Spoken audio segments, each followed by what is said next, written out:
Already आज पिछली video हमने ये बताया था कि हम कैसे किस तरीके से हम ठीक है जीएसएस को यूज़ कर सकते हैं। तो इस वीडियो में हम बताने वाले हैं कि किस तरीके से हम कंपोनेंट बना सकते हैं फंक्शन बेस्ड और क्लास बेस्ड। ठीक है, उसे कैसे यूज़ करते हैं, उसके अंदर वो क्या फंक्शनलिटी होती है उन कंपोनेंट को यूज़ करने की।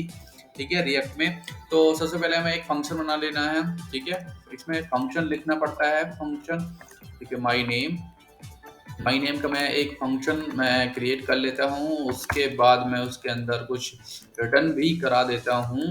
और रिटर्न मैंने कुछ इस तरीके से डिव क्लास मैंने रिटर्न करा दी है और h1 टैग के अंदर मैंने लिख दिया है कि ये मेरा माई नेम है। ठीक है, ये मेरा माई नेम फंक्शन है। उसके अंदर अब मैंने एक फंक्शन कैसे बनाते हैं, ठीक है, ये मैंने एक्सपोर्ट करा दिया। एक्सपोर्ट कराने के बाद f.js के अंदर हेडर जो फंक्शन ये हमारा हेडर के अंदर मैं काम कर रहा हूँ। ठीक है, तो हेडर को मैंने इसमें f.js में हमने यहाँ पे कॉल करा रखा। ओके, तो गाइस अब मैं सेकंड फंक्शन बनाता हूँ और इसके अंदर मैं माई नेम फंक्शन के अंदर मैं इसे यूज़ करना चाहता हूँ। तो कैसे बनाते हैं फंक्शन माई सेकेंड नेम। ठीक है, माई सेकेंड नेम का एक मैं फंक्शन मैं क्रिएट कर रहा हूँ, रिटर्न समथिंग। डिव क्लास मैंने बना लिया है और इसके अंदर h1 भी मैं लिख रहा हूँ। तो ये कौन सा है, my second name. My second name है और मुझे अब इस सेकेंड नेम को यहाँ पे मुझे क्या करना है, इसे कॉल करना है। तो कैसे कॉल करूँगा, मैं यहाँ पे लिख दूंगा इसे, इस फंक्शन का नाम एंड स्लैश ये बूम गाइस। तो इसके अंदर इस फंक्शन के अंदर एक फंक्शन कॉल हो गया।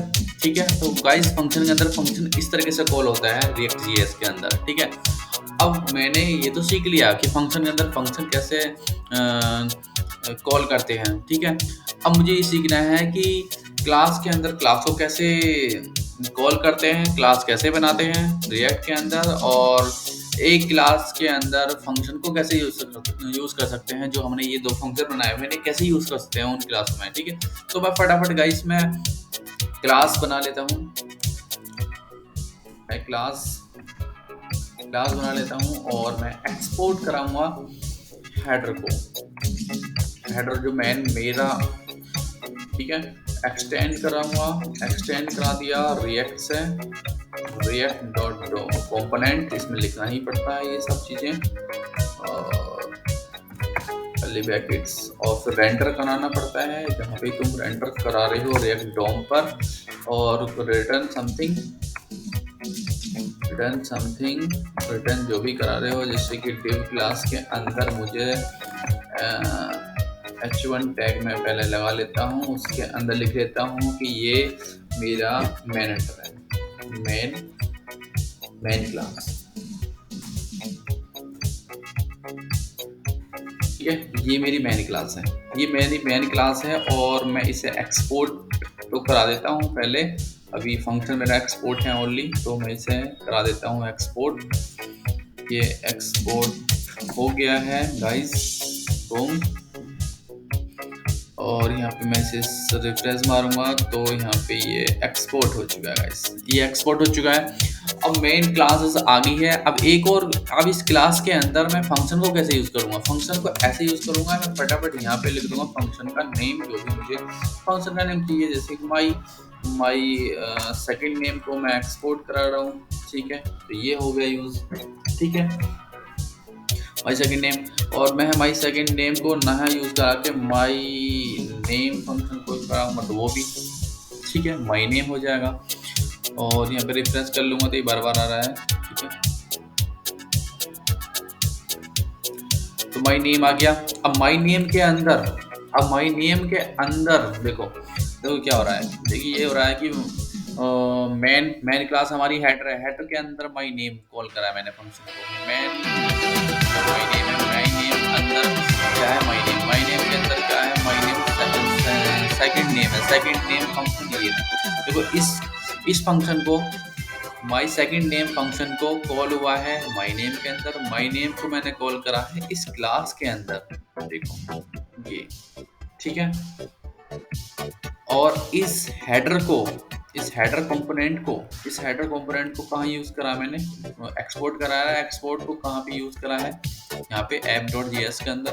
और app.js को कहाँ पे एक्सपोर्ट करा रहा है, ये भी तो एक फंक्शन है ना। ऐप बना रखा है इन्होंने, ये भी तो एक फंक्शन है। इसे एक्सपोर्ट कहाँ कराते हैं, इसे एक्सपोर्ट कराते हैं हम index.js के अंदर। देखो यहाँ पे एक्सपोर्ट कर रखा है ना, ठीक है।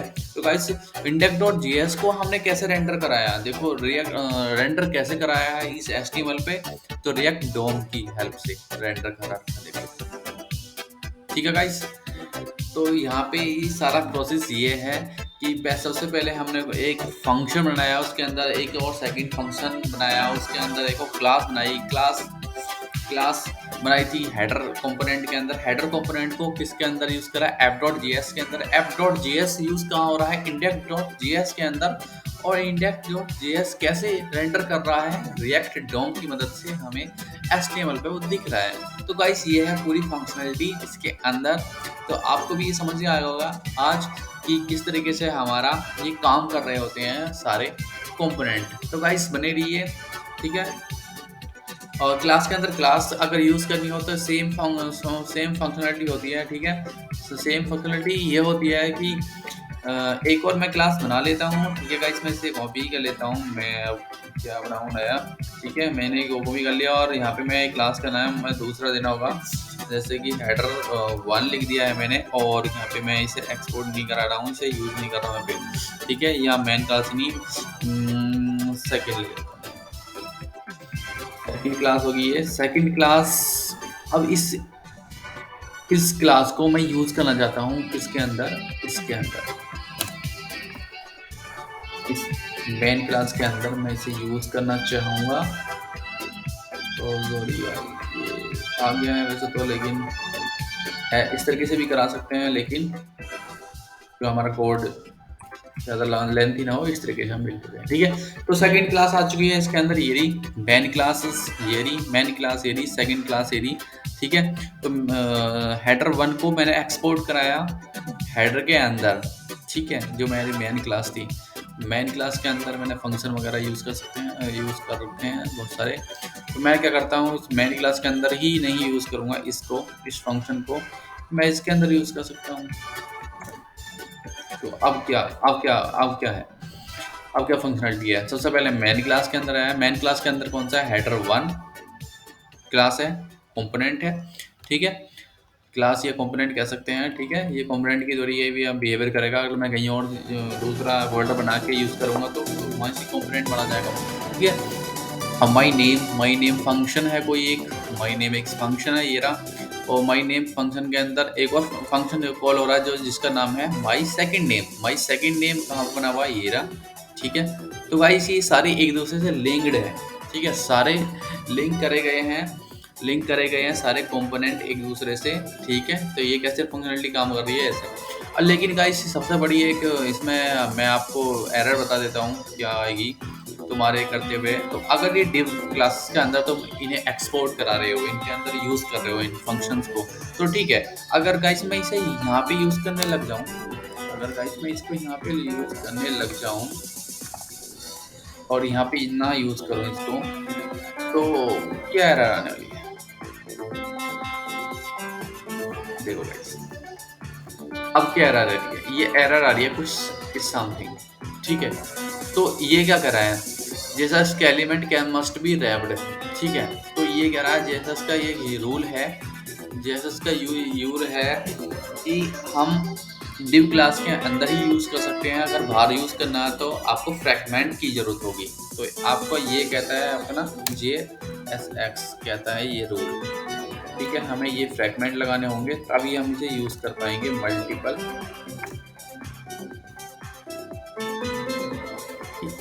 ठीक है गाइस। ये एक्सपोर्ट हो चुका है। तो आपको समझ में आया फ्रैगमेंट कैसे यूज़ होते हैं। अब समझ में आ रहा है कि मल्टीपल कंपोनेंट को फ्रैगमेंट के ही थ्रू एक्सेस किया जाता है। अगर आप HTML टैग के अंदर नहीं लिखना चाहते तो फ्रैगमेंट का यूज़ करना होगा। HTML टैग डिव वगैरह इसके अंदर ही आप यूज़ करना चाहते हैं किसी दूसरे कंपोनेंट को, तो फ्रैगमेंट की कोई ज़रूरत नहीं होती है। अगर आउटसाइड करना चाहते हैं टेक्स्ट के आउटसाइड, तो आपको फ्रैगमेंट की ज़रूरत होगी, ठीक है। तो गाइस इस वीडियो में सिर्फ इतना ही है। तो कैसे एक दूसरे से क्लास लिंक है, फंक्शन लिंक है रिएक्ट जेएस के अंदर, आपने ये सीखा आज, ठीक है।